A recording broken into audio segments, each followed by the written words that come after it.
அடியில இருக்கு. அடியில சொல்லு, நடு சென்டர் வந்து அடியில சொல்லு.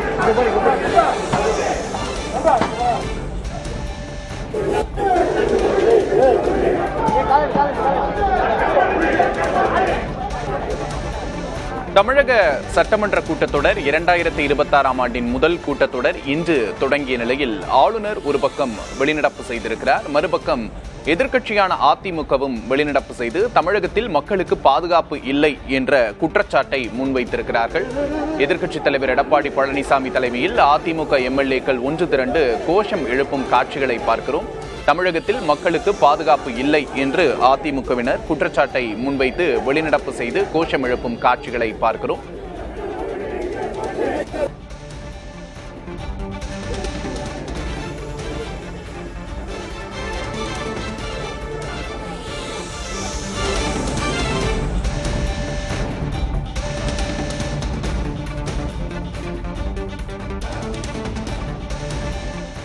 தற்போது அதிமுக எம்எல்ஏக்கள் எதிர்க்கட்சித் தலைவர் எடப்பாடி பழனிசாமி தலைமையில் வெளிநடப்பு செய்து கோஷம் எழுப்பும் காட்சிகளை பார்க்கிறோம். கூடுதல் விவரங்களை செய்தியாளர் ரமேஷிடம் கேட்டு பெறலாம். ரமேஷ், தற்போது அங்கு என்ன நிலவரம்? ஆளுநர் வெளியேறிவிட்டார், இதில் அதிமுகவோட நிலைப்பாடு என்ன? அதிமுகவை பொறுத்தவரை அந்த கவர்னர் உரை மீதான தமிழாக்கத்தை சபாநாயகர் வாசித்துக் கொண்டிருந்தார். அப்போது தமிழகத்தில் சட்டம் ஒழுங்கு சரியில்லை, மக்களுக்கு பாதுகாப்பு இல்லை என்ற ஒரு கோஷத்தை எழுப்பினார்கள். அதற்கு கோஷம் எழுப்பிய அதிமுக உறுப்பினரை பார்த்து சபாநாயகர்கள் தற்போது ஆளுநர் உரை வாசிக்கப்படுகிறது, வேற எந்த விஷயமும் இன்றைக்கு எடுத்துக்கொள்ளப்பட மாட்டாது என்று சொன்னார்கள். தொடர்ந்து அதிமுக சட்டமன்ற உறுப்பினர்கள் கோஷம் எழுப்பிய வண்ணம் இருந்த நிலையில் அவர்கள் குறிப்பாக வெளிநடப்பு செய்திருக்கிறார்கள். குறிப்பாக தற்போது சட்டமன்ற வாயில் எண் 4 வெளியில் வந்து அவர்கள் அரசுக்கு எதிராக கோஷங்களை எழுப்பி வரக்கூடிய காட்சியை தான் நீங்கள் பார்த்து வருகிறீர்கள். எதிர்க்கட்சி தலைவர் அறையும் வாயில் எண் 4 அருகில் இருக்கிறது. எனவே அவர்கள் இந்த கோஷம் எழுப்பிய பிறகு எதிர்க்கட்சி தலைவருடன் ஆலோசனை செய்த பிறகு செய்தியாளர்களை சந்திப்பார்கள் என்று எதிர்பார்க்கப்படுகிறது.